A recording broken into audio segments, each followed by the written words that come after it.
Before the empires came, we knew her true name. We called her Alkebulan.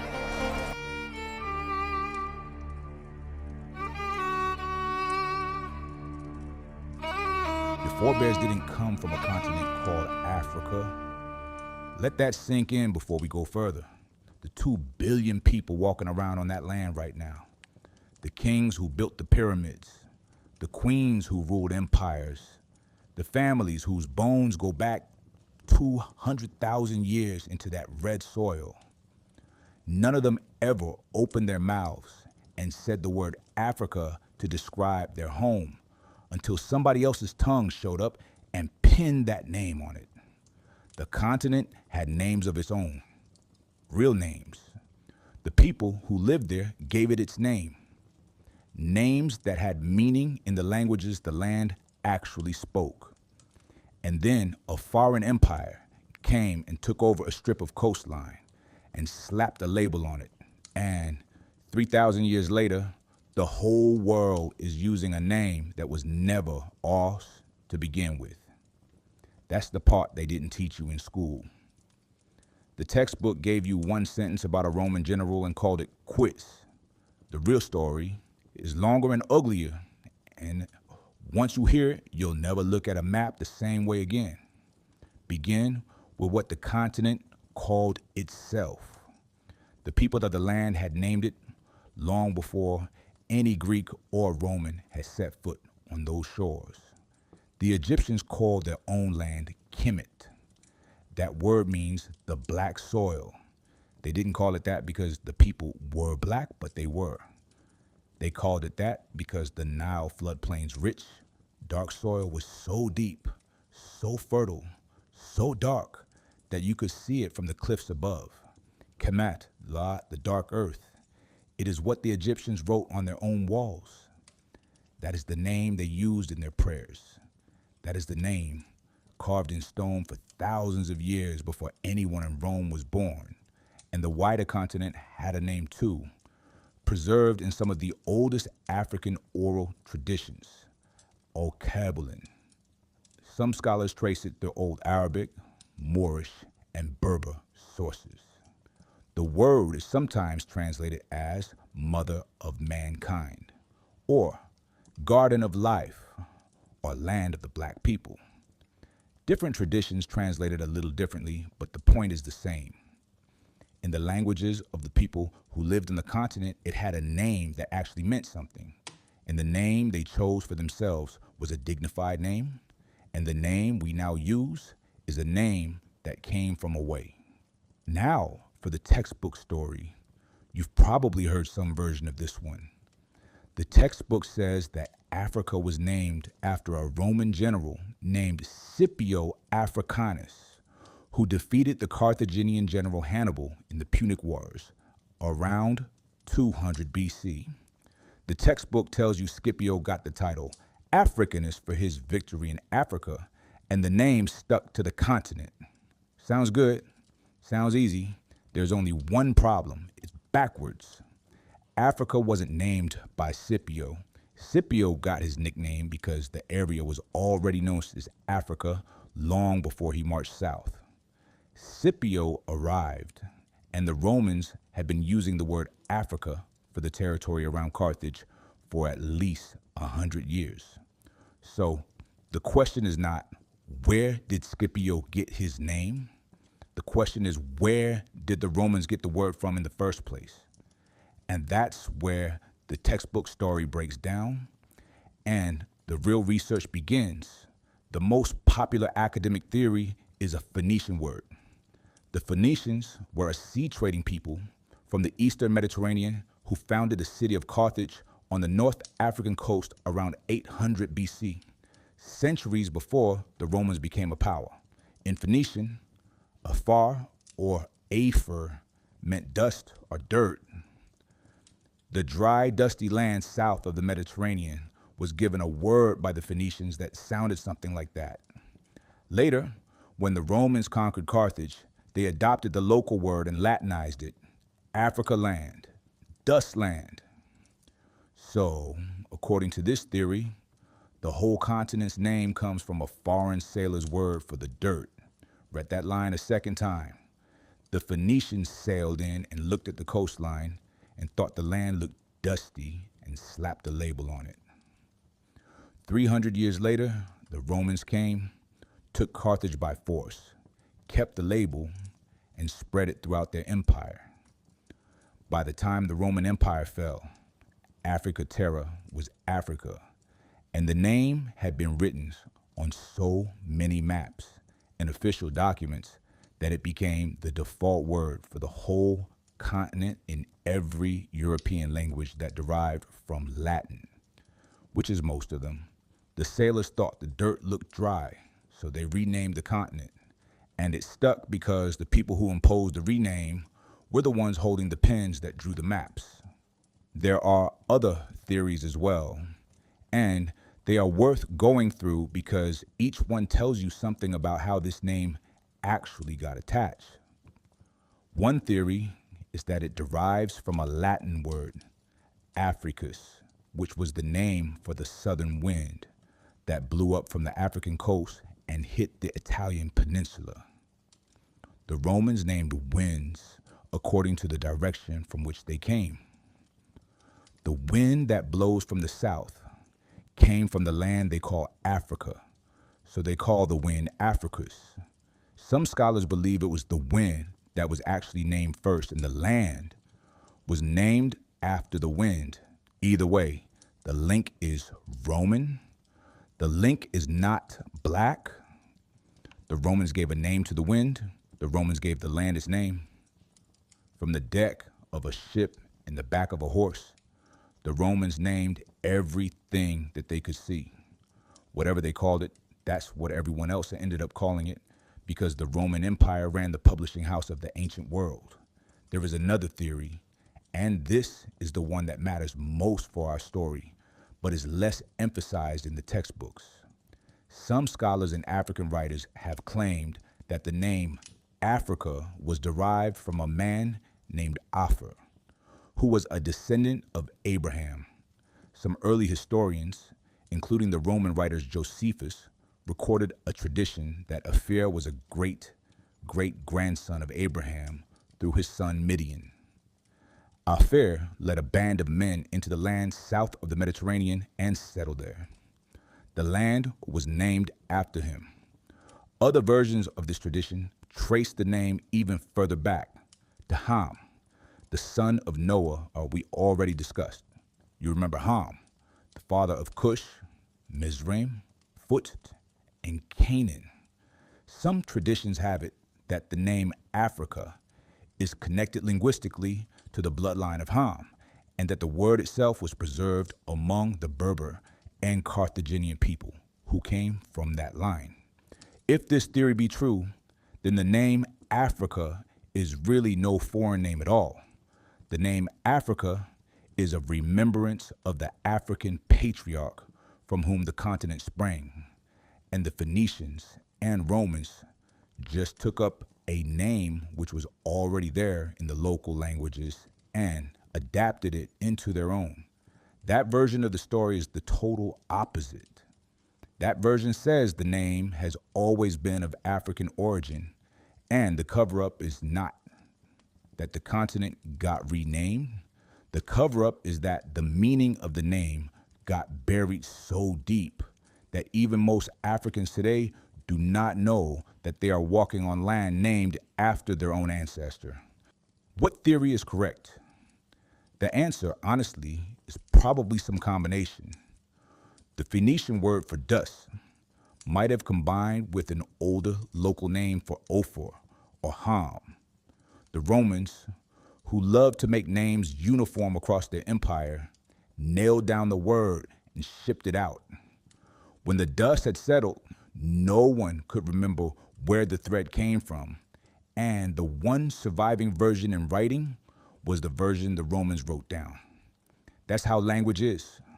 The winners get to post their etymologies. The losers have to live with another person's name on their land. And Africa, with all its glory, with all its history, with all its bloodlines, ended up with a name whose roots are still being fought over by linguists in European universities 3,000 years hence. But more important than which theory is right is this: whatever the word had originally meant, the Romans used it only for a small portion of the continent. Africa was a province as the Romans knew it. One Roman province, it stretched from what is now northern Tunisia to parts of Libya and Algeria. That's all. The Romans did not name the entire continent Africa. They didn't know how large the continent was. They thought it ended somewhere south of the Sahara.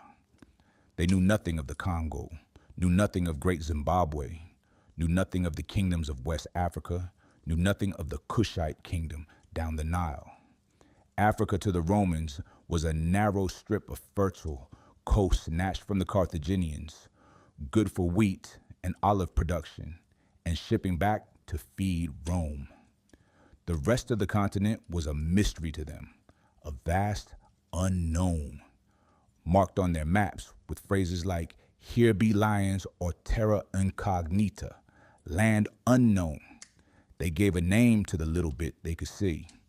Then another, much later, took that small name and stretched it over the whole landmass, like a sheet too small for the bed.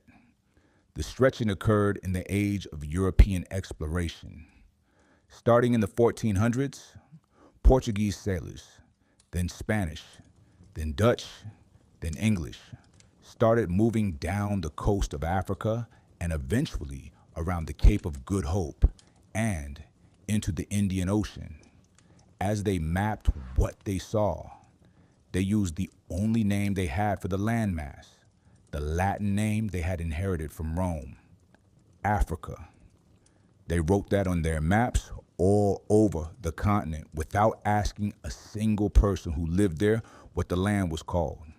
They gave their names to streams. They called mountains by the kings' names. They named lakes for their queens. They renamed cities that had already been named.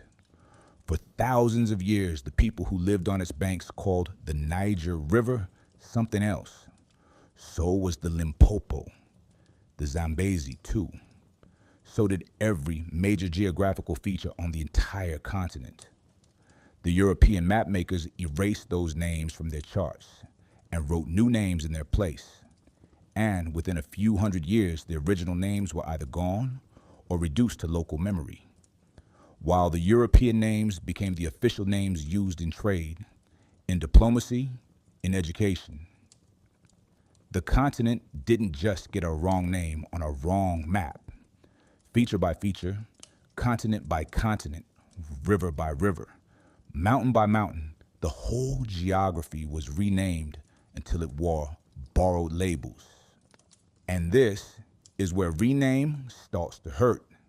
Names are not just names. They mean something. And when you control the names, you control the meaning.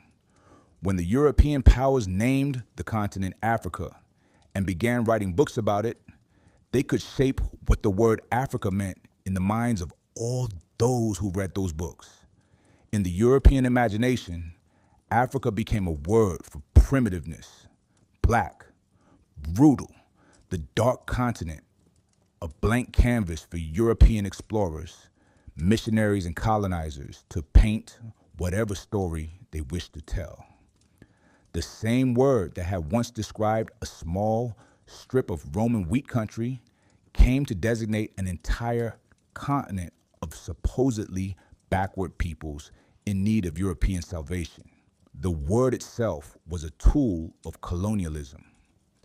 Every time someone opened a textbook and read about Africa, they weren't just reading about a place. They were learning an entire worldview that had been baked into the word over centuries. And the people on the mainland had no say in any of this. Their land has been named. Their meaning was given. They got written. Their story. And by the time the colonizers finally left in the 20th century, the damage was so deep that even the African nations that gained their independence kept the European name for the continent because there was no longer a single unified African name that everyone could agree on. The name lost itself with the name. Now go check out the maps. The earliest surviving map of the world with the use of the word Africa to describe the whole continent is a Roman map dating from the 1st century AD. Earlier, Greek geographers such as Herodotus had used a completely different word, Libya. Yeah, the Greeks named the entire continent Libya after a daughter of a mythological king. In Greek geography, Libya meant all that lay south and west of Egypt. So the continent was named something Greek before it was named something Roman, and the Greek name lost out to the Roman name simply because the Romans built a bigger empire and printed more maps. Africa is only the latest and stickiest of several different names imposed on the continent from the outside throughout history. Egyptians called their country Kemet. The continent they called Libya. Rome called it Africa. What the map calls it today is simply whatever foreign empire was holding the pen the last time the printing press started to crank out maps in standardized form. The name does not in any way reflect what the people on the land called themselves. And I'll say something that may be hard to take. The renaming was not merely cartographic. It was a spiritual naming occasion.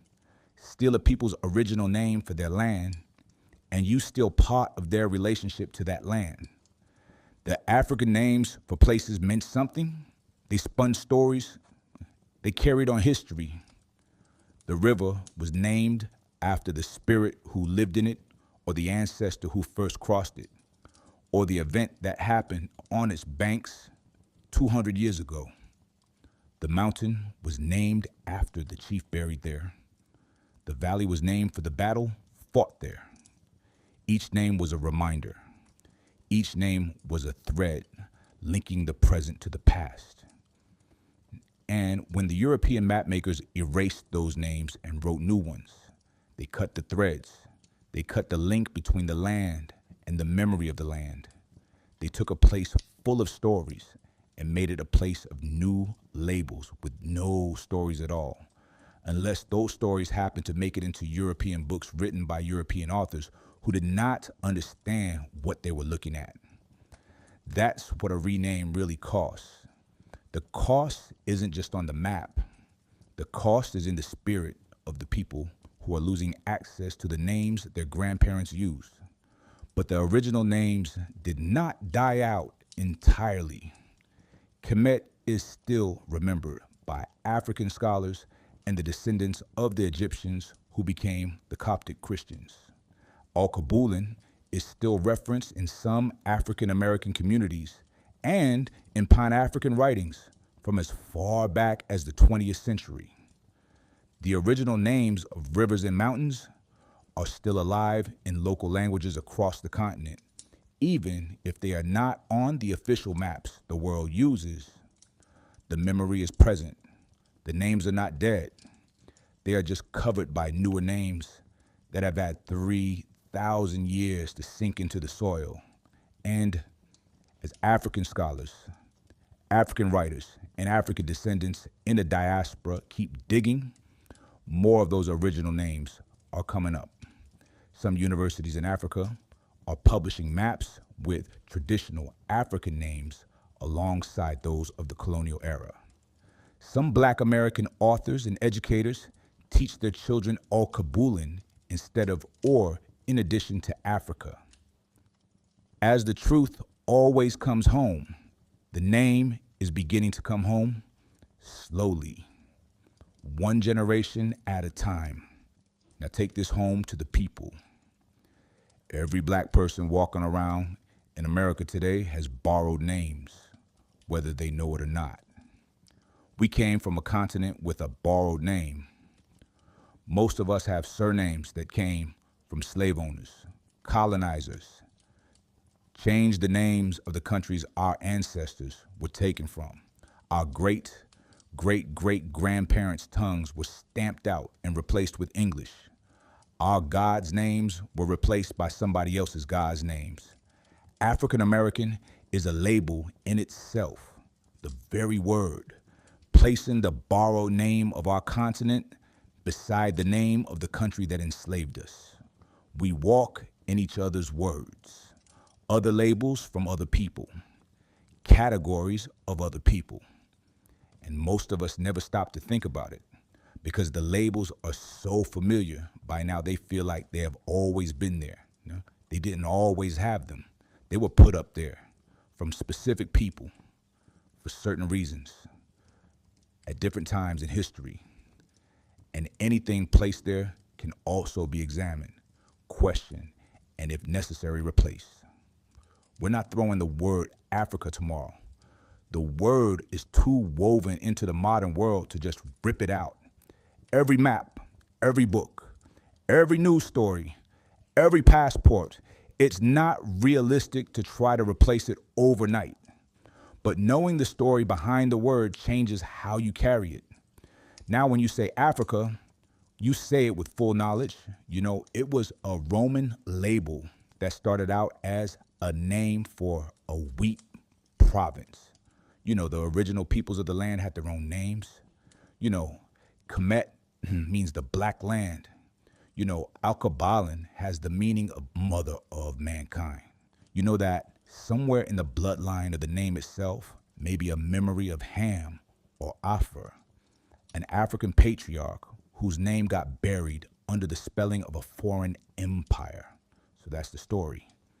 And you don't need to stop saying the word to know the story.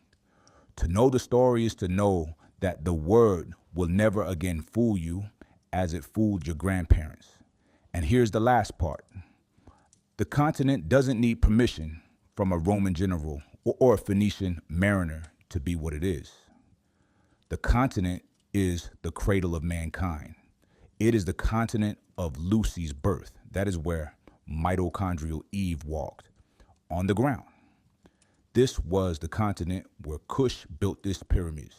Egypt was born on the continent, but the continent is where Mali and Songhai and Ghana and Great Zimbabwe and the Kingdom of Congo were all world powers in their own right. The continent is 2 billion people today, speaking thousands of languages with more cultural diversity than any other landmass on Earth. That doesn't change any of that. The name on the map. The name on the map is only the latest version of a story that started long before there was anyone around to write a name down. Before the name, the land was here. The people were here before the name was given. And when the name finally comes home to whatever it was meant to be originally, the people will still be here. Pass this along. Tell the elders in your family. Tell the young ones about to walk into a classroom and read a sentence about Scipio Africanus and think they know something. Tell every cousin who ever wondered why nothing on the map of the continent has a name to correspond with the people. The reason is not that we had no names. Someone else wrote on top of them. But the names underneath are still there. Kemet, Alkebulan, the dark earth, mother of the race. The names are coming back the way the truth always comes back. Slowly then, all at once. Until you can never look at a globe the same again. If this gave you something to ponder tonight, pass it along to the elders and to the young ones in your family who need to hear the truth before somebody else gets to them with another textbook version. Let me know what name hit y'all hardest tonight in the comments.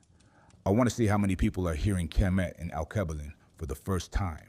And stay tuned, because we've got a lot more of this picture to bring back into the light